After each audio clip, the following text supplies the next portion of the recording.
Olá, boa noite. Mais 34 vidas perdidas pela Covid-19 nas últimas 24 horas no estado. No total, já são quase 700 mortes. O número de casos confirmados saltou para mais de 16 mil. E agora há pouco, o governador anunciou que a previsão é de que a situação fique ainda pior na próxima semana. Quem tem os detalhes para a gente ao vivo é o repórter Vitor Zucolotti. Boa noite, Vitor.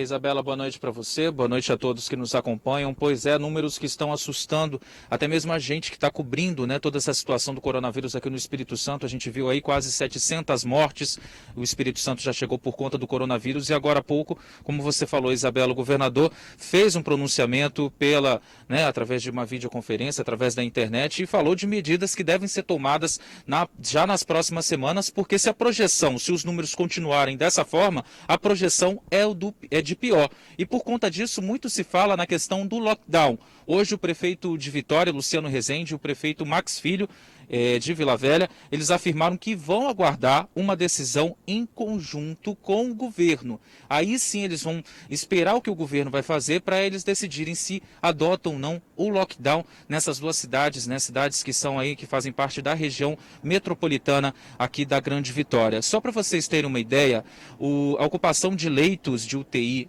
em todo o Espírito Santo ultrapassou os 80%. A Isabela vai dar mais detalhes para vocês daqui a pouco. Isso significa que, se as projeções continuarem do jeito que estão, existe a possibilidade, na semana que vem, esse número ultrapassar o 91%. É essa a preocupação do Estado. Por conta disso, o governador também, no pronunciamento, ele disse que a partir de sexta-feira, a partir das 9 horas, vai se reunir com prefeitos dos municípios aqui do Estado para tentar adotar aí medidas para conter esse avanço do coronavírus no Espírito Santo. Uma dessas medidas já foi anunciada, é que nas cidades onde o risco é moderado, o comércio a partir da próxima semana só vai funcionar de segunda a sexta. Sábados e domingos, comércio fechado nas cidades que estão em amarelo no mapa de risco. Inclusive, com relação a esse mapa aí, existem cidades hoje que estão com risco baixo. Só que se a projeção continuar desse jeito, a possibilidade que já no sábado, quando atualiza esse mapa, é que não exista mais nenhuma cidade com risco baixo e o Espírito Santo só esteja com cidades com risco moderado, alto, e a gente espera que não, mas pode acontecer até de alguma cidade com risco extremo. Bom, e diante dessa previsão aí de piora no cenário geral do coronavírus aqui no estado, quem compartilhar informações falsas sobre a pandemia, olha só, vai ser multado em até R$700. Vamos ver na reportagem. A novidade divulgada em grupos de mensagens diz que alimentos como limão, abacate e alho são capazes de combater o coronavírus. Essa outra diz que um medicamento que mistura hidroxicloroquina com azitromicina cura a doença e o remédio vai ser distribuído aqui no Brasil. Quem dera se essas notícias fossem verdadeiras, mas não são. Elas são algumas das milhares de fake news que têm circulado pela internet durante a pandemia.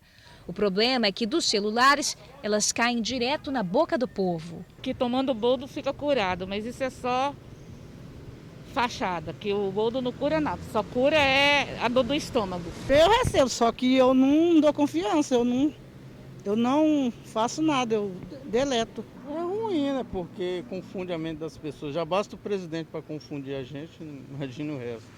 É tanta notícia falsa que o Ministério da Saúde teve que criar uma página no site oficial só para esclarecer as mentiras. E tem muita, viu? Desde tratamentos milagrosos até a volta às aulas. Quem divulga fake news costuma se esconder por detrás das telas. Mas a partir de agora, essas pessoas serão identificadas e punidas. O governador do estado sancionou a lei que prevê multa de até R$700 para quem for pego divulgando informações falsas sobre o coronavírus ou sobre qualquer outra pandemia aqui no Espírito Santo. A lei de autoria do deputado Dr. Hércules entrou em vigor nesta quarta-feira. Os valores arrecadados com as multas serão revertidos ao Fundo Estadual de Saúde. Essa lei, naturalmente, vai proteger o cidadão contra essas notícias falsas, ou seja, fake news. Em março, um empresário de Vitória foi indiciado por divulgar um vídeo dizendo que estava infectado pelo coronavírus, causando pânico na população capixaba. Mais tarde, quando o conteúdo já havia sido compartilhado por milhares de pessoas, ele descobriu que o exame para a doença deu negativo. Um claro exemplo do que não deve ser feito. Cuidado com o que é postado nas redes sociais. Tenha serenidade, eu acho que essa é a palavra principal. As pessoas têm que tomar cuidado, mesmo ele estando infectado, ele não poderia fazer isso. Por quê? Porque o artigo do Código Penal, a lei fala que causar um pânico é um crime. Tão difícil quanto combater o coronavírus é vencer a disseminação da mentira. Errado, né? A pessoa já está desesperada, já está com medo. Aí amedronta mais ainda, né? Tem que estar orientada ao certo. Pois é, gente, sobre o empresário citado na reportagem, a Polícia Civil disse que a pena prevista para esse tipo de infração é de 15 dias a 6 meses de detenção e também multa, e por isso ele responde em liberdade ao processo. Importante essa situação aí das fake news. Bom, notícia boa, chegou ontem no estado 100 respiradores que já estão sendo preparados para serem usados a partir de amanhã. E a mãe do governador, Ana Venturim Casagrande, de 87 anos, depois de 7 dias internada por conta da Covid-19, já teve alta. A gente finaliza daqui, Isabela, eu volto com você aí no estúdio, que tem as informações com relação aos números, né, que todo dia estão aumentando aqui no estado. Obrigada, Vitor, pelas informações. Olha, hoje nós chegamos a quase 700 mortes por coronavírus e foram 34 nas últimas 24 horas. As informações estão aqui no painel Covid para todo mundo ver. É só você acessar agora, coronavírus.es.gov.br. Esses dados são atualizados todos os dias. E se ontem a gente já se surpreendeu com esse recorde de 36 mortes, hoje foram 34, o secretário de Saúde do Estado afirmou em uma rede social que a partir de agora nós teremos de 22 a 33 óbitos por dia, gente. Segundo ele, ontem tinham 529 pacientes internados em UTIs, isso na rede pública e privada, e 60% dessas pessoas já estão em ventilação mecânica. E a projeção não é nada boa, segundo ele. O secretário fez uma previsão que desses pacientes, a maioria deve evoluir, infelizmente, para óbito, considerando aí o tempo de permanência na UTI, que é de 7 a 9 dias. Em média, segundo o secretário, a cada 20 pacientes internados por dia numa enfermaria, um evolui para ventilação mecânica. Hoje a gente já sabe, a quantidade de casos confirmados aumentou bastante também, já são mais de 16 mil casos. Aqui a gente tem a tela da quantidade de leitos, porque se esses casos estão aumentando, demanda mais leito de UTI, de enfermaria. De UTI nós chegamos a quase 83%, de enfermaria 68%, que dá um total no Espírito Santo inteiro de 75% da taxa de ocupação. Isso é muito importante, a gente reforçar a importância do isolamento social, A gente deve ficar em casa, manter esse distanciamento para tentar evitar chegar ao ponto de precisar de um leito de enfermaria ou de UTI. Olha, gente, mesmo diante desse cenário, até mesmo quem está se dedicando a tentar salvar as vidas tem sido alvo de criminosos. Uma médica descobriu que estavam usando uma foto dela para aplicar golpes. Os criminosos pediam dinheiro pelo WhatsApp. A doutora Lorena é médica ginecologista. Em meio à pandemia, ela faz parte do grupo de profissionais essenciais. Mas enquanto trabalha, ainda precisa se preocupar com pessoas que estão se passando por ela nas redes sociais, tentando aplicar golpes. Tudo começou quando uma pessoa usou a foto da doutora e o nome de uma designer de sobrancelha, a Cibele. Isso aconteceu em maio. Eu recebi uma denúncia pelo Instagram, as pessoas me reconheceram, porque uma outra pessoa também passou por essa situação, né? Essa pessoa se identificou como Cibele e falou que estavam usando a minha foto e o nome dela para aplicar golpe. Aí eu já fiz um boletim de ocorrência.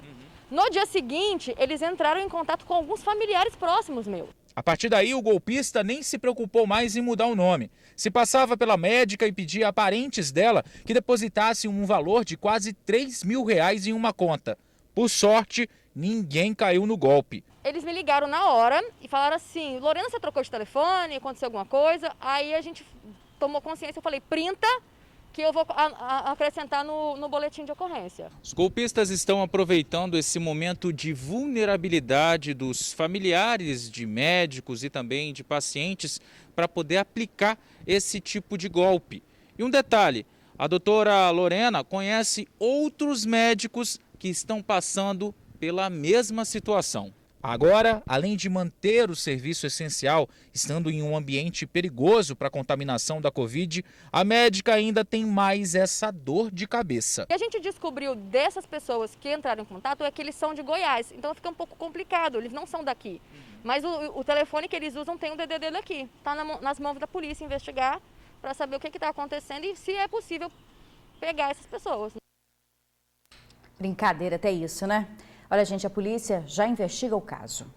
No próximo bloco, você vai ver, mesmo diante de casos crescentes, comerciantes da Serra protestam e pedem a abertura das lojas todos os dias. Agora, imagens ao vivo para você do trânsito ali na reta do aeroporto. A gente já volta. Comerciantes fizeram um protesto na Serra. Eles querem que o governo permita que as lojas funcionem todos os dias no município.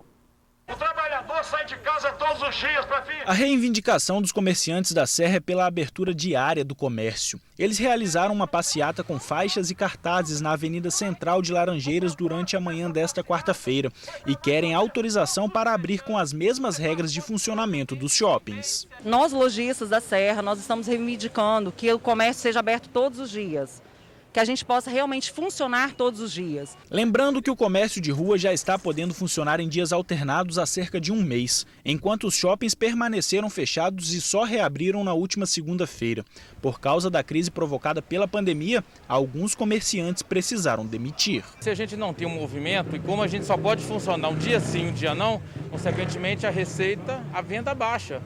E aí, abaixando, a gente tem que demitir. E eu já tive que demitir. Na avaliação do governo, a abertura diária do comércio nas ruas causaria maior contaminação da população. Para poder abrir mais possibilidades do comércio, a população precisa ser mais solidária e fazer mais o isolamento social. Outra reclamação dos comerciantes é sobre a forte fiscalização e as penalidades que estão sendo aplicadas em forma de multas. Realmente a fiscalização tem vindo todos os dias, mesmo você trabalhando com portas fechadas, eles estão entrando, estão multando e estão notificando também. Meu estabelecimento foi multado e a gente ficou bem indignado, porque a gente estava trabalhando. Multar quem está trabalhando, por que isso? A fiscalização ela deve ocorrer, porque nós estamos vivendo um momento muito difícil, precisamos que todos entendam, então as prefeituras e o Estado têm feito fiscalizações rotineiras, é preciso que sigamos as regras para poder então, depois de todo mundo consciente desse momento difícil, poder pensar e flexibilizar as medidas. Mas as medidas estão postas, elas precisam ser seguidas e se não seguidas, realmente temos as multas. O Estado também não descarta a possibilidade de decretar lockdown e uma maior flexibilização das atividades econômicas só vai acontecer se a curva de contaminação tiver uma queda acentuada. Se a curva da doença começar a baixar, nós vamos então rever possibilidades, fazendo mais flexível os horários, os dias. Então vamos fazer o caminho juntos para que então possamos reavaliar. Lembrando que, segundo o painel do coronavírus, a Serra tem o maior número de casos de coronavírus no estado e já registrou quase 170 mortes. Devem ser concluídas ainda este mês as obras na praia de Camburi, em Vitória. A praia vai passar a ter 60 metros de largura num trecho de 1 quilômetro. A draga segue a todo vapor, 24 horas por dia, tirando areia do fundo do mar e jogando para a praia. O trabalho para conter o avanço da água na praia de Camburi começou no último dia 15 e chama a atenção de quem passa por aqui. A maior extensão da faixa de areia já é perceptível. O mar ele vai avançando sobre as estruturas físicas e vai danificar vias, calçadas, quiosques. E esse processo de engordamento é o mais adequado para conter esse tipo de erosão. A obra está 70% concluída e deve ficar pronta ainda neste mês. O trabalho também foi feito na praia da Curva da Jurema. Para o secretário de Meio Ambiente de Vitória, após a pandemia, as praias da capital serão importantes para a volta do turismo. Passou a pandemia, a gente vai incrementar o nosso turismo. A praia de Camburi é uma das mais visitadas no estado e principalmente em Vitória. E a gente vai precisar muito dessa economia do turismo para reerguer a cidade após esse período de pandemia. A última obra deste tipo realizada aqui na praia de Camburi foi há 20 anos. No final dos trabalhos serão 49 metros a mais de areia para o capixaba e o turista aproveitarem um dia de lazer. A praia de Camburi já em boa parte da sua extensão já tem quadras de esportes em todas as áreas. Agora com o acréscimo de extensão nesse espaço, nós vamos poder ter quadra de esportes, de vôlei, futebol, em toda a extensão da praia. Só reforçando, não é para ir para a praia agora. Neste momento é muito importante manter o isolamento social para preservar vidas. A seguir, você vai ver aqui no TN2, artistas de circo querem inovar e continuar levando alegria, mesmo em tempos de pandemia. Agora, imagens do trânsito no centro de Vitória. A gente já volta. Todas as categorias hoje estão se adaptando à pandemia, né? E até os artistas de circo têm que inovar. Já imaginou, gente, um circo sem uma lona montada? Se a Prefeitura de Vila Velha permitir, o show vai acontecer. E o público ficará dentro do carro. Improviso sim, mas sem perder a alegria do circo. Ele que sempre exalou alegria, tá triste, cabisbaixo, preocupado. É que o respeitável público não pode mais estar presente e às vezes é difícil separar o homem do palhaço. Olha, o palhaço, normalmente a gente quando entra no picadeiro, a gente esquece tudo que está acontecendo em volta, né?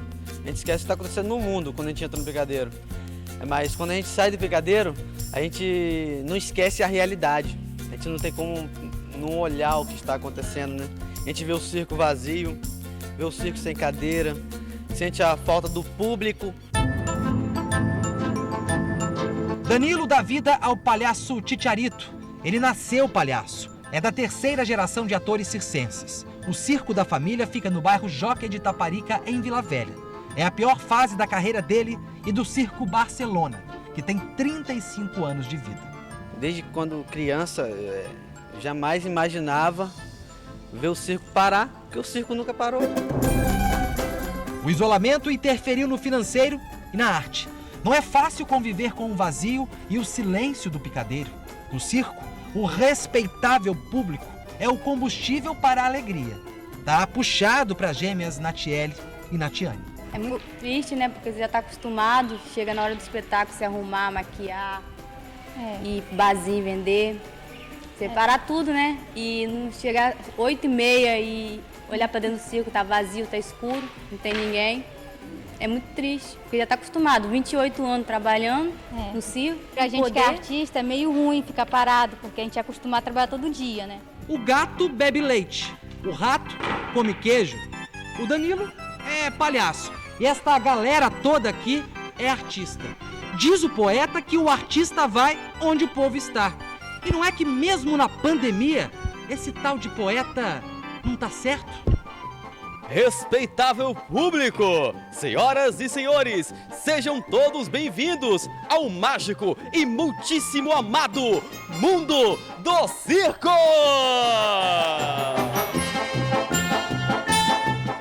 Um circo estilo drive-in com um respeitável público respeitando o isolamento social dentro de seus respectivos carros. Esta é a proposta para que o show volte a acontecer. Serão 16 carros por apresentação. Nos Estados Unidos, estão uma planagem, que os carros ficam um atrás do outro, subindo.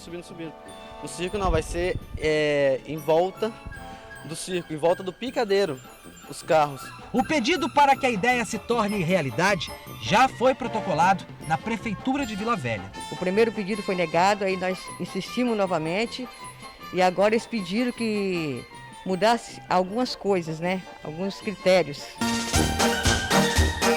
A esperança ilumina o picadeiro e provoca alegria. Nem que seja para atrapalhar o trabalho do repórter. São mais de 30 anos. Menos, rapaz, é mesmo, meu Deus. Tá vendo porque o monstro brigou com ele lá? Esperança. Esta que se renova na figura da pequenina artista, que faz do tecido acrobático um brinquedo e do circo tradição.